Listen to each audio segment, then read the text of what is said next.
The story of the Muppets is one that I and others have told time and time again. But just to recap, following their breakout hit TV series in the 70s, the Muppets became cultural icons, spinning off into various TV specials and even a feature film franchise. That was until the creator and leader of the Band of Misfits, Jim Henson, passed away, leading to a slow but steady decline in the character's relevance that culminated in the 1999 financial flop Muppets from Space. A few years later, the Muppets were purchased by the Walt Disney Company, concluding an acquisition process Jim started in the late 80s but fell through with his passing. There was hope that Disney might be just what the Muppets needed to end their losing streak, but that didn't last long, as the property was sat on for years, only receiving occasional TV movies. This continued until 2011, when they released The Muppets, a heartfelt spiritual sequel to The Muppet Show that brought the characters back into the limelight. Then a few years later, Disney released a follow-up, Muppets Most Wanted, that received nowhere near the same amount of aggressive marketing as its predecessor, and as a result, made nowhere near the same amount of revenue. From there, it became abundantly clear the company still had no idea what to do with these beloved characters, as they were thrown around various projects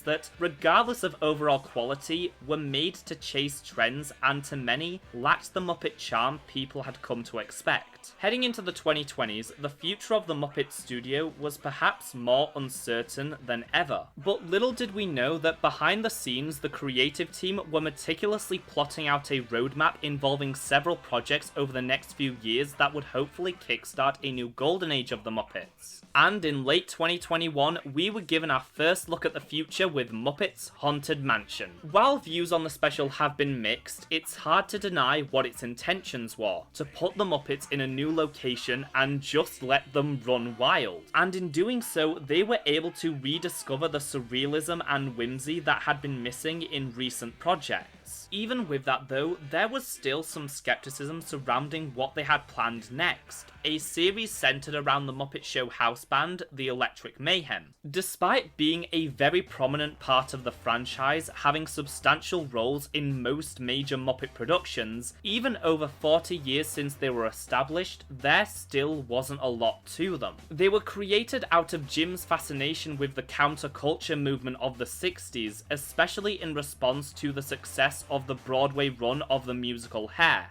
However, they never really quite grew beyond their starting joke in the way other characters like Gonzo or Miss Piggy were able to. So when it was announced there was going to be a limited Disney Plus series focused on them, a lot of people were doubtful if these characters were engaging or dynamic enough to carry a series on their own. How are you meant to take a group who for so much of their existence have been defined by jokes referencing a bygone era and turn them into multi-dimensional characters? Well, that's where Adam Goldberg enters the picture. From his early life, Adam was obsessed with the Muppets, even making his own home movies starring the characters. However, it wasn't until college where he would meet and bond with fellow Muppet fanatic Jeff Yorks, who was actually interning for the Jim Henson Company at the time. Later down the road, one of Adam's first jobs in the industry was as a writer for Muppets Wizard of Oz, one of those TV movies I was talking about. Hey, what do these do? Nothing, they're my nipples.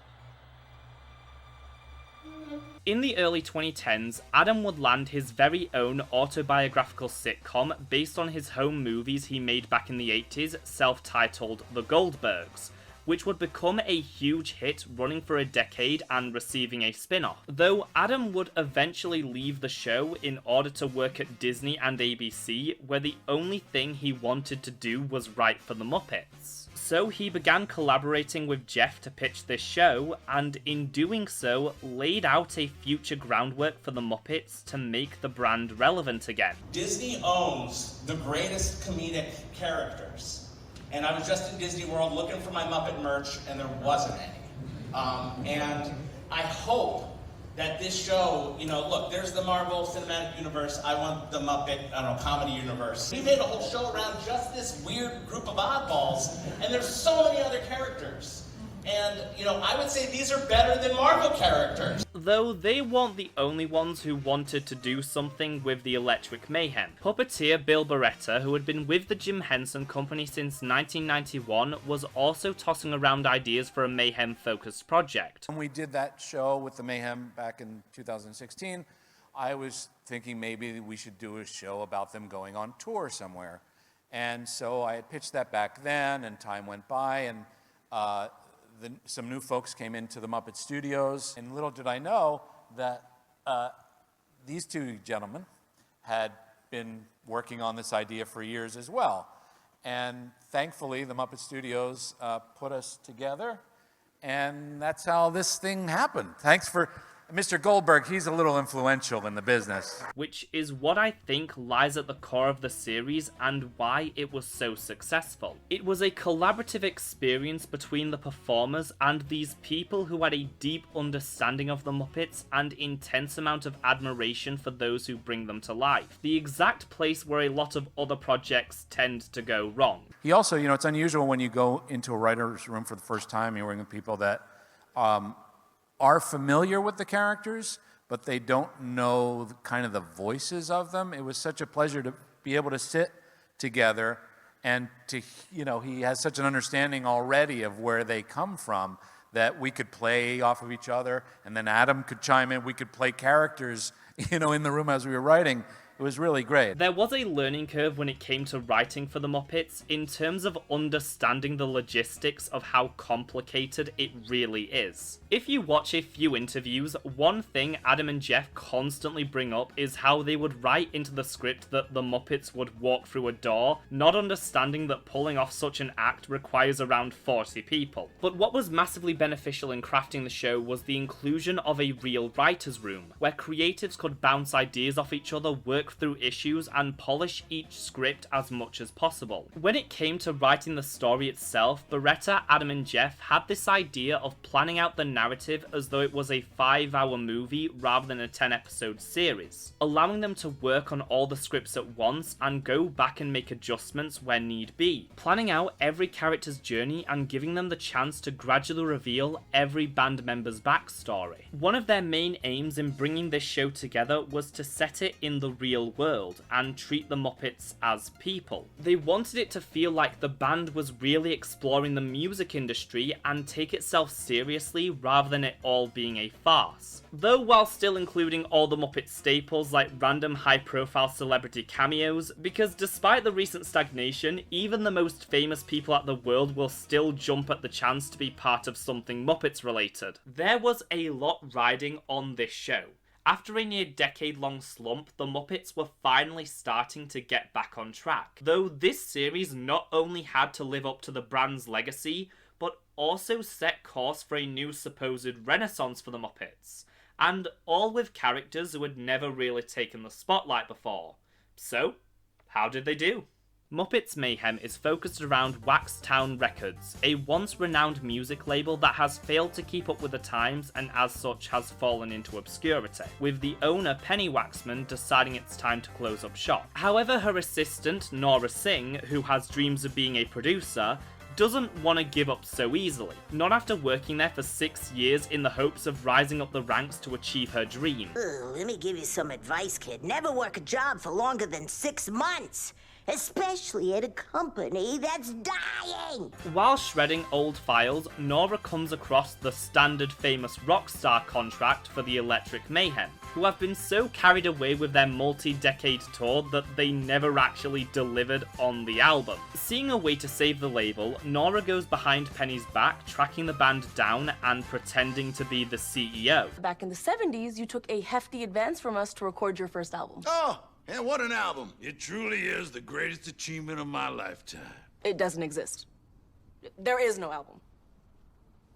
Well, then it is the greatest disappointment of my lifetime. The band are delivered an ultimatum: either put their endless tour on pause to make the contracted album, or pay back the investment of $420,000. So they head to LA. From there, Nora tries to rein them in so they can actually make this album, only to be met with setback after setback, while the band experience culture shock with how the world of music has changed since the 70s, trying to find a middle ground between updating with the times while also staying true to themselves and rediscovering why they started this whole thing. Through it all, Nora starts to learn how to accept the band for who they are, and that maybe a little bit of mayhem has been exactly what's been missing from her life. Going into the series, the thing people were the most skeptical about was the characters, mainly doubt as to whether or not the Electric Mayhem were interesting enough to carry an entire show.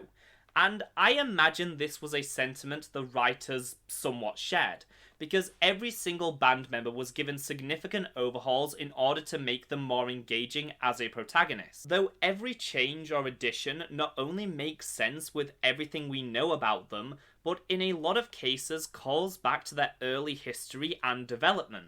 Dr. Gerald Teeth Jr., performed by Bill Beretta, is the lead singer and keyboardist of the band, known for his rough vocals and psychedelic fashion sense. The character was conceptualized by cartoonist Bob Taylor, who worked as a Muppet creative consultant on a second attempt at a Muppet Show pilot titled Sex and Violence, as an homage to jazz keyboardist Dr. John, with his name stemming from the fact he was the first Muppet that was denticulated. Jim wanted another take on it, but he liked the character and shocked me by saying, Muppets don't have teeth. I didn't realize that and immediately blurted, I can change that. But Jim said, no, it's interesting. I'd like to see if we can do that. And so Dr. Teeth was born, the first Muppet with teeth.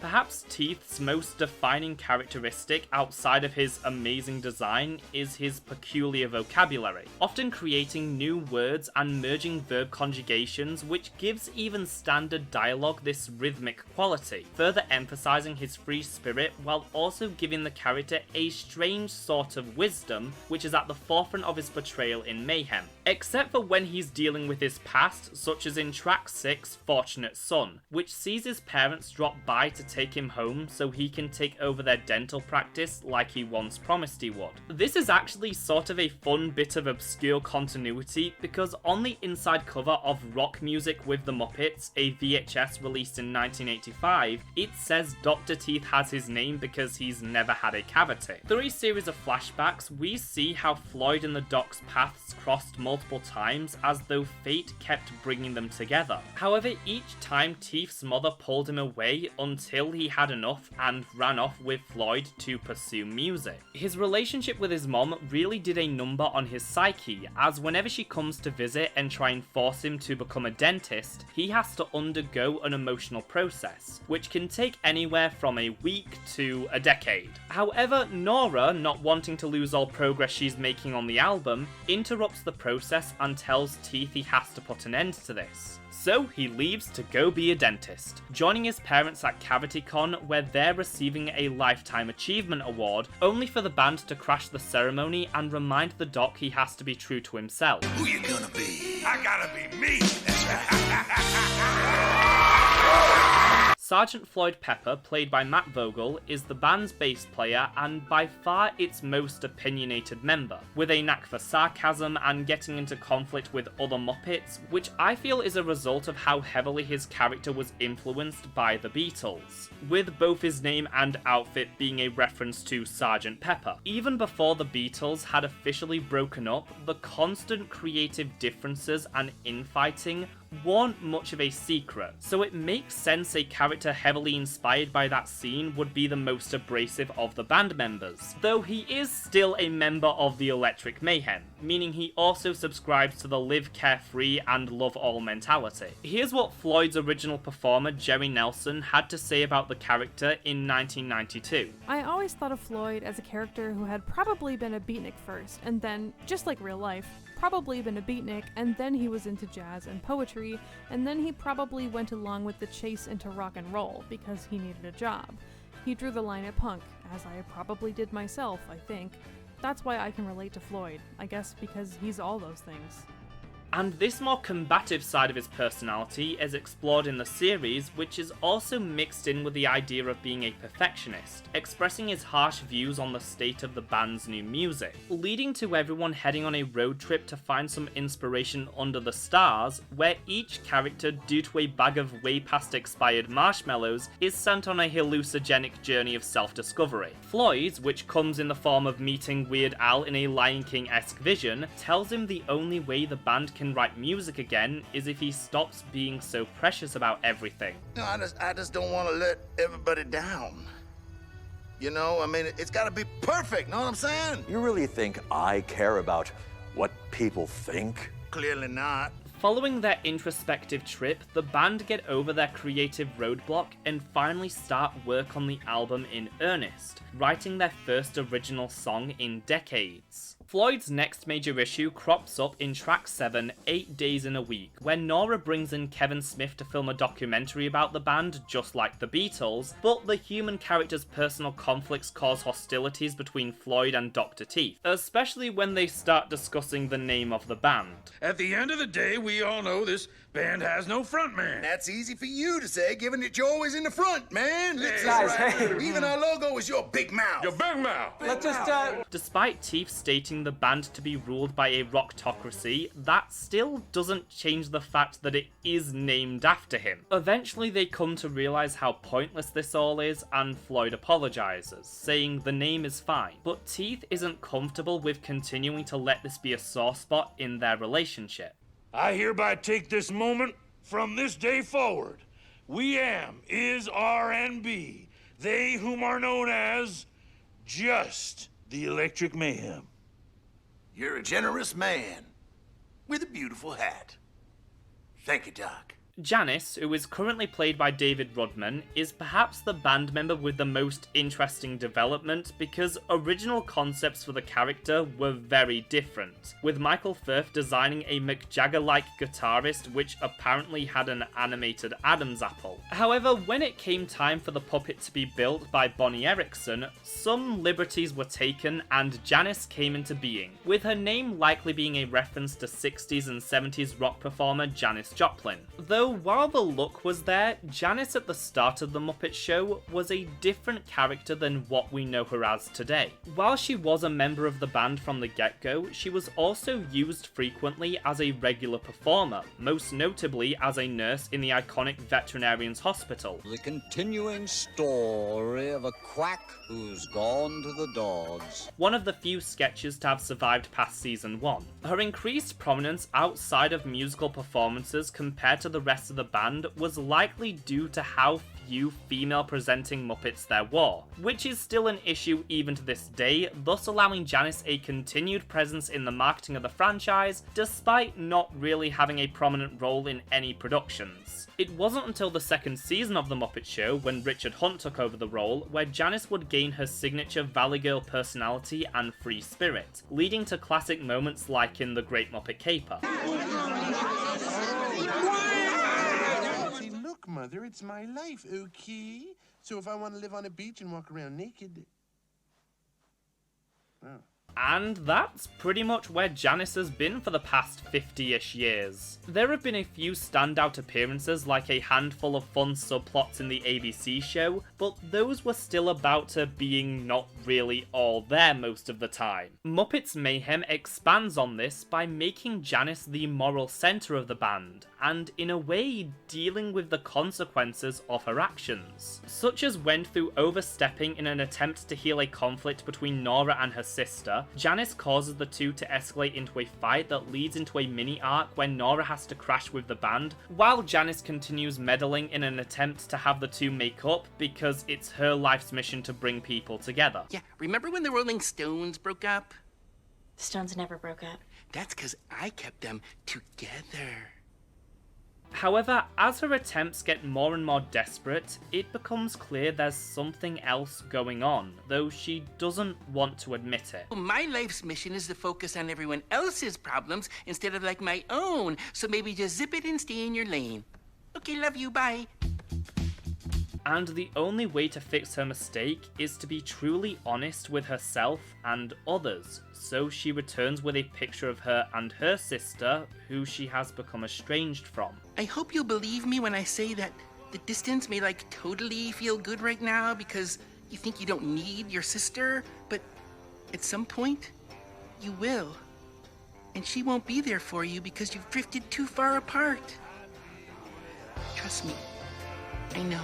From there, Janice goes through quite possibly the most change of any of the band members, where after spending her whole life loving everyone, she now has to learn how to love herself, which is so unexpectedly deep for this character, yet also makes perfect sense. Her constant need to help everyone else's problems was just a way to avoid helping herself, and once she makes that breakthrough, she starts her own journey of healing. Actually, I wrote this love song about me. You can't write a love song about yourself. It goes against the laws of nature. Well, I'm on a journey of self-healing, so I can write about whoever I want. Animal, played by Eric Jacobson, doesn't really need much of an explanation because it's Animal. Next to Kermit, he is arguably the most popular of all the Muppets, pretty much becoming a pop culture icon in his own right by the 90s, which is where he sort of became disconnected from the rest of the band, since he was now part of the core cast with Kermit, Piggy, Fozzie, Gonzo, and at the time, RZA. The task the writers of Muppets Mayhem had was not only tying Animal back into the band, but trying to give him a little more nuance, and they succeeded in track 3, Exile on Main Street. When the band visit music producer Zed to start working on the album, they witness firsthand how music has changed, in that the band don't even have to play real music, as Zed simply edits random off-the-cuff things they say into something that sort of resembles a song, and Animal is the only one of them with any qualms about this process. This band ain't got no need for Animal or his drum set anymore. It's like all of us can be replaced. That's it.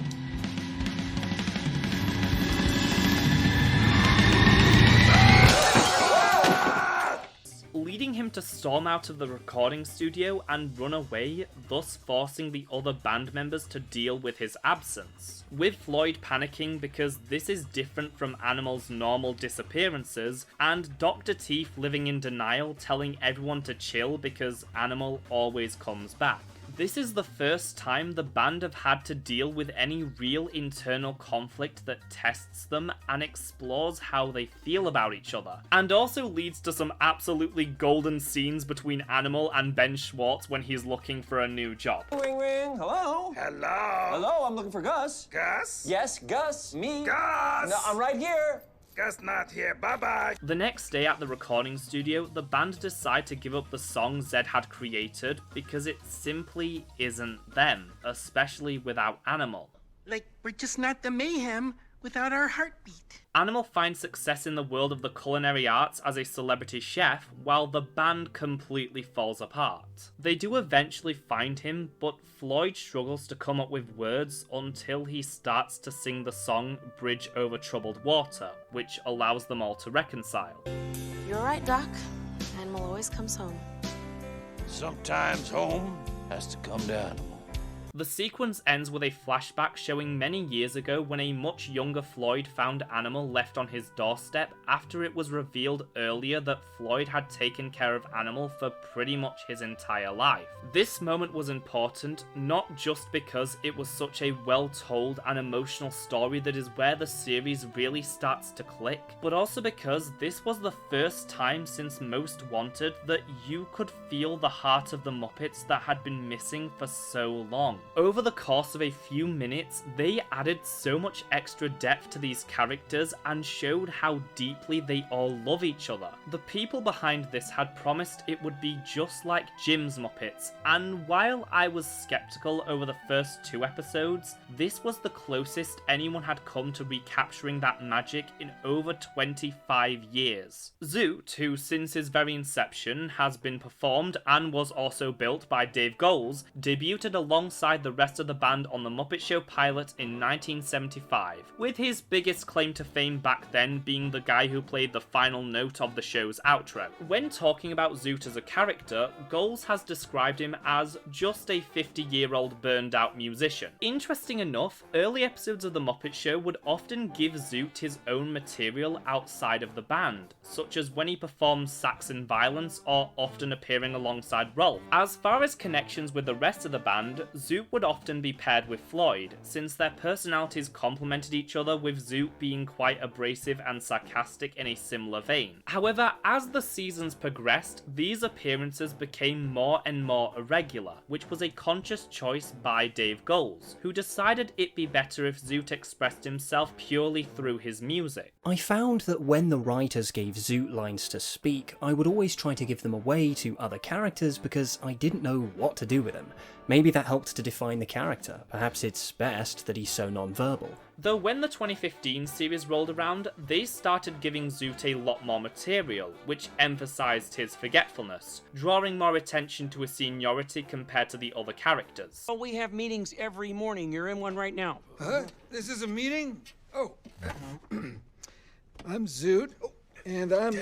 Different meeting. Oh. As for Muppets Mayhem, they very much stick with this portrayal from the ABC show, with him not knowing where he is half the time and often forgetting they're even making an album. His primary role in the narrative is that of the band's photographer, who uses a Polaroid camera to document the band's crazy adventures for a sake of an emotional gut punch in the final episodes. Though outside of that, he never really gets too involved with the main plot and can be mostly found off to the side doing his own thing to pad out the runtime. My favourite Zoot side story is easily found in the documentary episode, where he doesn't quite understand the concept of a documentary and keeps bringing in different A-list actors to audition to portray him in the film. I'd like to know what it feels like to walk in your shoes. Huh. Here, let's ask Jimmy. It's not so bad.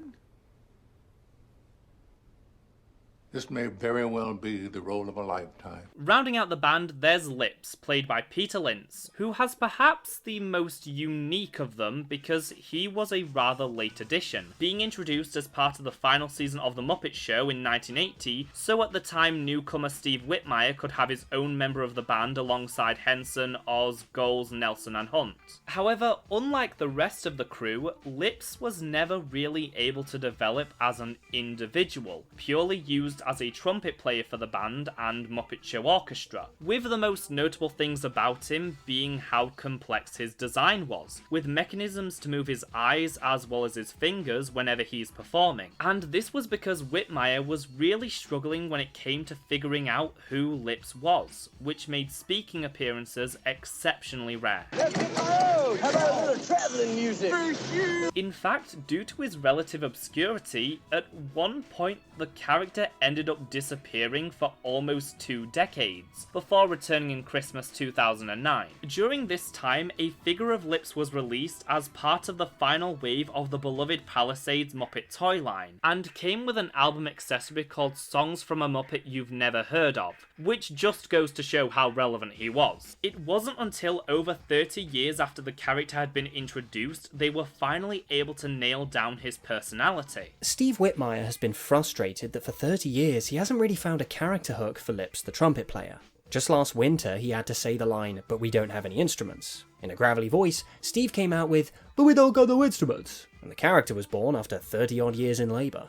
Though this line Goals was talking about never actually ended up in any released projects. Whereas the series had the hefty task of fleshing out the other already established characters, for Lips they were still pretty much building him from the ground up. The character now mumbles through all their dialogue, which comes off as complete gibberish to anyone outside of the band, and pretty much fixes the problem he's had since his inception. There's also a running gag of him having various connections with multiple high-profile celebrities, all of whom he shares a deep history with, as each of them state they would not be where they are today were it not for Lips. I'd do anything for Lips. He's the one who taught me how to walk like an Egyptian.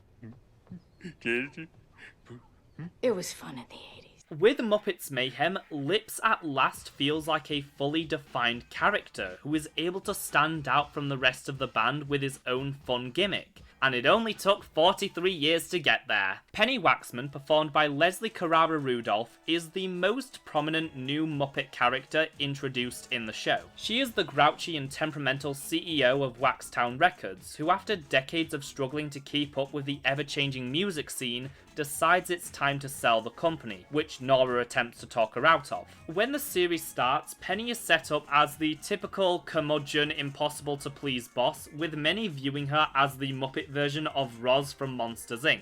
However, with the amount of screen time she receives, it's soon very clear her role is not that of an antagonist, but a smart businesswoman who uses her years of experience in the industry to help guide Nora in the right direction. The second episode sees Nora constantly lying to the band to try and motivate them in an effort to follow the old adage of fake it till you make it, only for it to turn out Janice is allergic to lies, throwing everything in jeopardy. When Nora goes to pick up Penny from the hospital after an eye surgery, she confides in her boss about the mess she's created, and Penny sets her on the right path. Fake it till you make it? You think that's how I got to be where I am? I mean, yeah, doesn't everyone? No, I did it with brutal honesty. That's the secret to success, kid. You gotta be real. Always be yourself. What if the real me isn't good enough? Shut up. You're wonderful. Is this the medication talking? You bet I am. Then there's Penny's past and present with Dr. Teeth, which also gets an ample amount of focus, especially in the latter episodes, with the two reconnecting and eventually entering a real relationship where Teeth is actually willing to commit this time, which is great for showing how he has grown over the show, though I feel it does Penny a disservice. From this point on, the role she plays in the overall narrative is greatly diminished, where her position as the CEO of the label fades into the background while she becomes Teeth's love interest and more of a plot device. That isn't to say she doesn't have her moments in the back half of the season, but I found her infinitely more interesting when she was Nora's crabby but wise mentor, and wished they carried that through the entire run. That's all for the returning and new Muppets, but the show also heavily features a few humans in the cast. Nora Singh, played by influencer Lily Singh, was perhaps the thing I was most concerned about when it came to the series. However,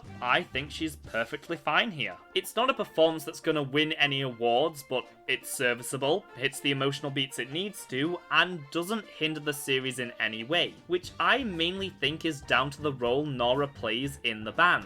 Now, I'll admit, I don't know an awful lot about Lily Singh's content, and my views of her come entirely from her appearing in videos with creators I do watch and discussions on her talk show. So if I'm wrong, correct me, but it seems that usually the roles that she attempts are that of a character actor, trying to be loud and over the top constantly. When speaking as someone who is a character actor, I just don't think those are the roles that she's suited for, and I was afraid that was the energy she would bring to the show, essentially trying to out-Muppet the Muppets, which is something near impossible that only a handful of celebrities have gotten anywhere close to across the franchise's near 70-year existence. But instead of that, they took it in the opposite direction. She is the reactor to the mayhem, trying to keep things running smoothly while dealing with the perpetual chaos the band creates.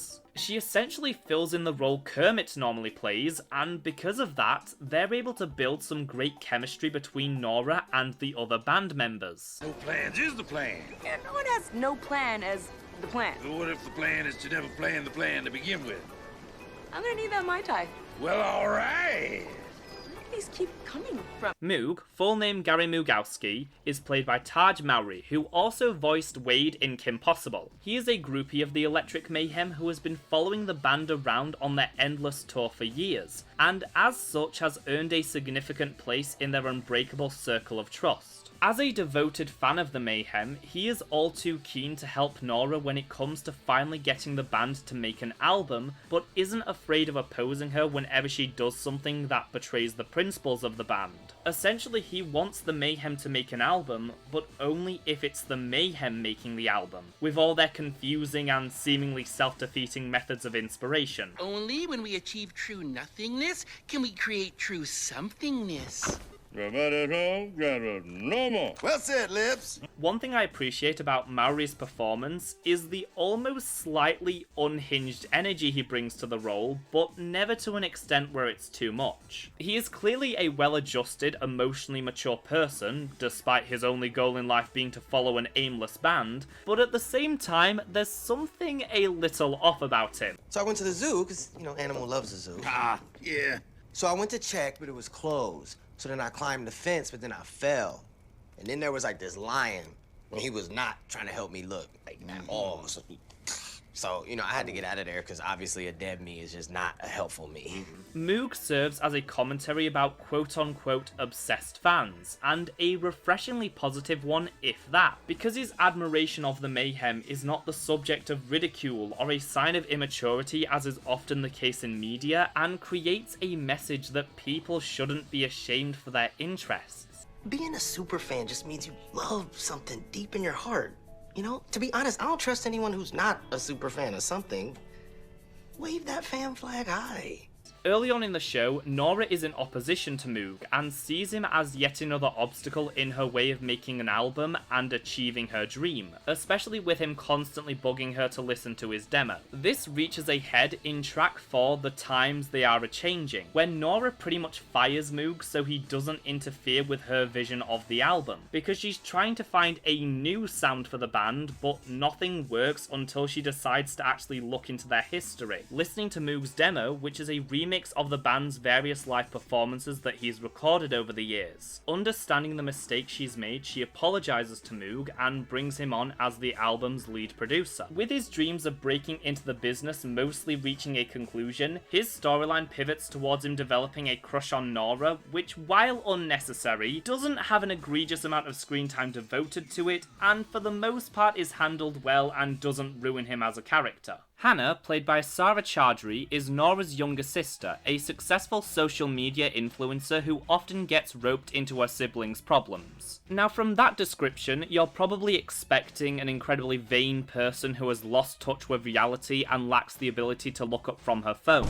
But while she's not an amazing character, she proves to be quite kind and supportive of others, in her own misguided way. At the start of the series, Nora is crashing on her sister's couch as we see the two have quite a turbulent relationship. We don't get a lot of details about their past, but the gist of things is both their parents were absent and neglectful, which left Nora to pretty much raise Hannah for the first 20 years of her life. In present day, this has led to a toxic codependency that reaches a breaking point in episode 3, which I've already talked about. And with time apart, and a lot of help from Janice, they both understand they have to work through their issues and move towards a healthier relationship because they still need each other. However, once that arc is complete, it seems the show doesn't really know what to do with Hannah. They have an episode where she tries to help Moog win the game for Nora's affections, but that quickly fizzles out. Then when the band gets on social media, she's teamed up with Animal in a subplot that doesn't really go anywhere, except further driving the point about the Mayhem losing themselves to modern technology. The final character we have left to address is JJ, played by Anders Holm, an up-and-coming tech entrepreneur who was once an intern at Waxtown Records, but now plans to buy the company and use their extensive catalogue for his own music streaming app, Jfinity. When in reality, all of that is merely a long play to get back together with Nora, who broke up with him years ago because he played too many video games.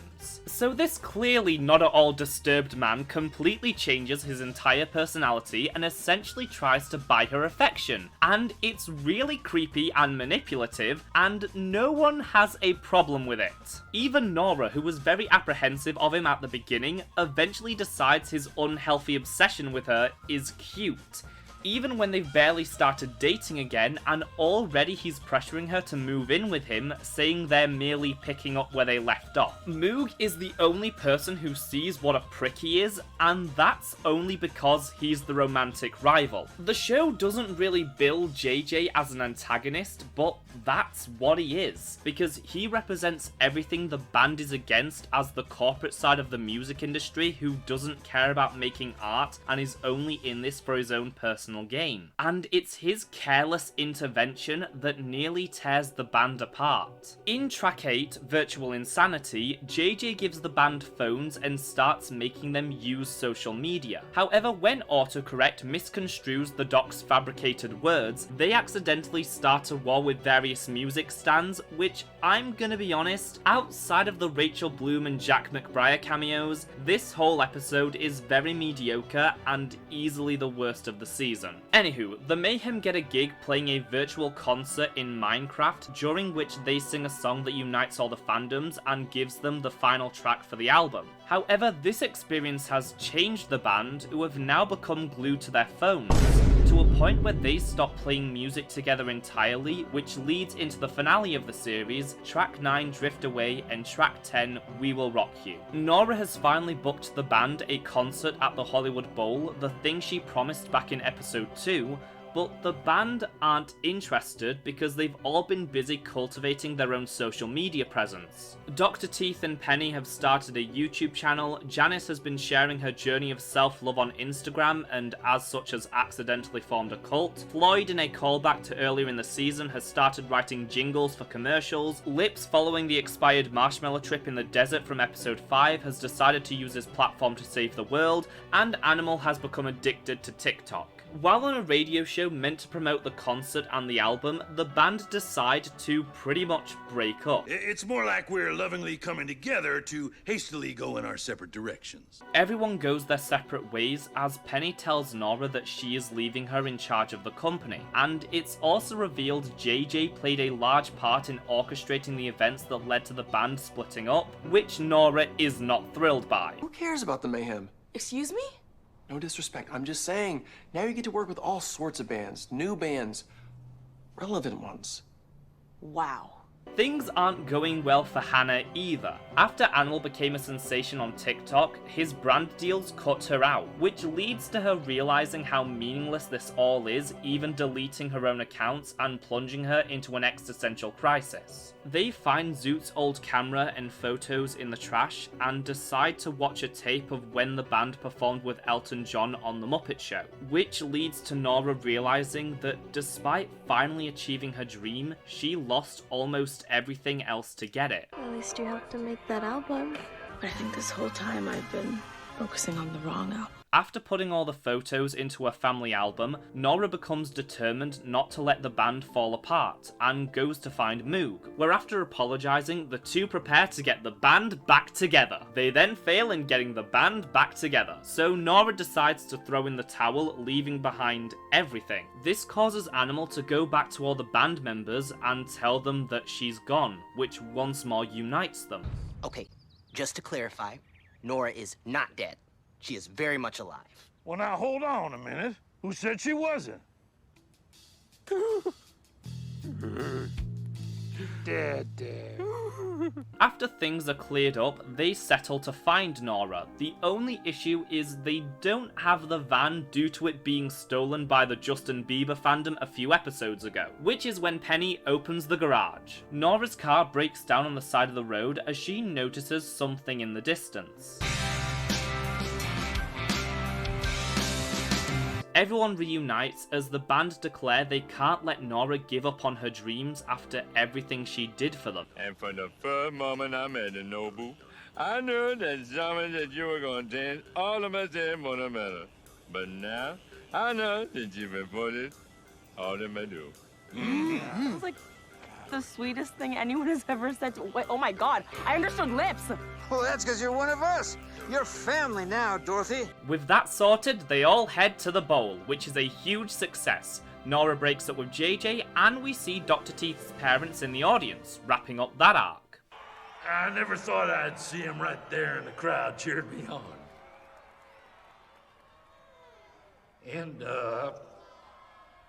it's all thanks to one very special friend.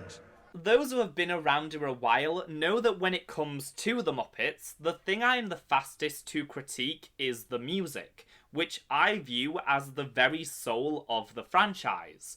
And when the soundtrack is lacking, it can really drag down the experience. like in Muppets from Space, where the licensed songs were so disconnected from the narrative and served no real purpose. The Haunted Mansion had a few songs which weren't anything too special, so when it came around to Muppets Mayhem, a series about a rock band making an album, I was cautiously optimistic as to how the music would turn out. And I'm just gonna say it, this soundtrack is phenomenal.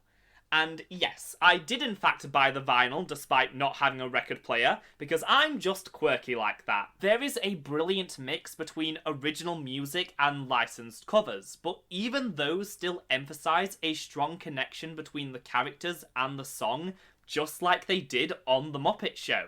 True Colours is mostly sung by Janice, the most honest of the band, because it's a song about opening up to the people you love. God Only Knows is played over a montage, but highlights the theme of togetherness that defines the band, same with All You Need Is Love. Then Bridge Over Troubled Water has an established connection in-universe as it represents the bond between Floyd and Animal. And of course, all these songs are from the 60s, 70s and 80s, which further conveys the long history of the band and puts them in contrast with the modern music industry. There is clear thought that went into choosing these songs to ensure they fit the characters and could be woven into the narrative, which is something so many Muppet productions miss the mark on. Then there's the original stuff, which like the show states are this great blend of the past and future and feel like classic Muppet songs. The show's intro, Rock On, is a high energy opening that establishes the band's philosophy while also summing up the plot of the series. Gonna Get There from episode 5, which is canonically the first original song the band writes in decades, is about continuing towards your goal even when things become difficult, while also being patient because everything happens in due time. Which, while sung by the band, is really about Nora, since that's the lesson she needs to learn and the only way she's going to get anywhere with this album. From that point on, mostly every episode features an original song.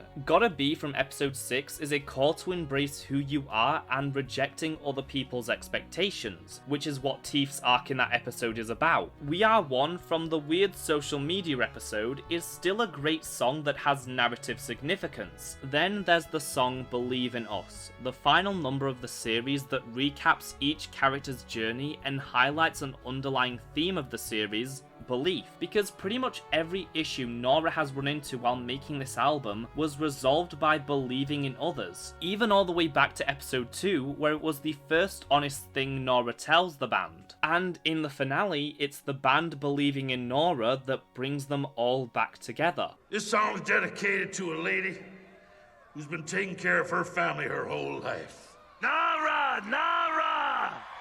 But now, you got this family to take care of you. Something so simple yet profound about its message, which is what the Muppets used to be known for, and it's matched with a retrospective montage of the entire journey. Jumping forward, the final moments witness the band celebrating the release of their first ever album and continuing their tour, now actually having a reason to, with Nora officially becoming the band's new manager. I still can't get over all these old photos. Yeah, I took those with my first camera. The band gave it to me, but I forget why. Ah, so he'd remember stuff, that's why. They also discover the money Penny gave them for the album way back when is somewhere on the bus, which they quickly find and set off on the road. Bye-bye! Whoa! What happened? Uh-oh. While it had a few bumps along the way, Muppets Mayhem delivered exactly what it promised us. A nostalgic cavalcade of clever writing and fantastic music that expanded greatly upon a group of characters who many thought were too shallow to carry their own narrative.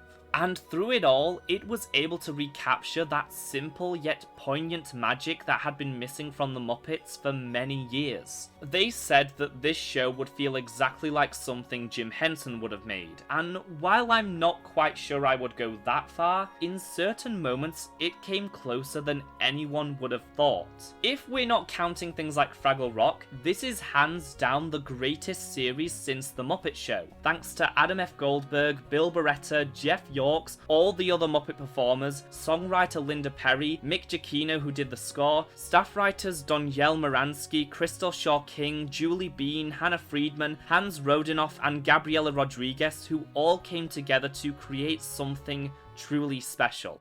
Perhaps most of all, this series has given me something that I've needed for a long time. Relief. Relief because I'm no longer worried about the future of the Muppets. Okay, well that's not entirely true. There is still an issue of how low a priority the brand is to Disney and how little they market new stuff, but I'm talking about creatively. I am so confident in the people who are in charge of the Muppets now. And I have full trust that whatever they come up with next will be emotional, inspired, and above all, Muppetational. Until next time, I've been the Gladding Gladiator, reminding you all to keep doing what you love.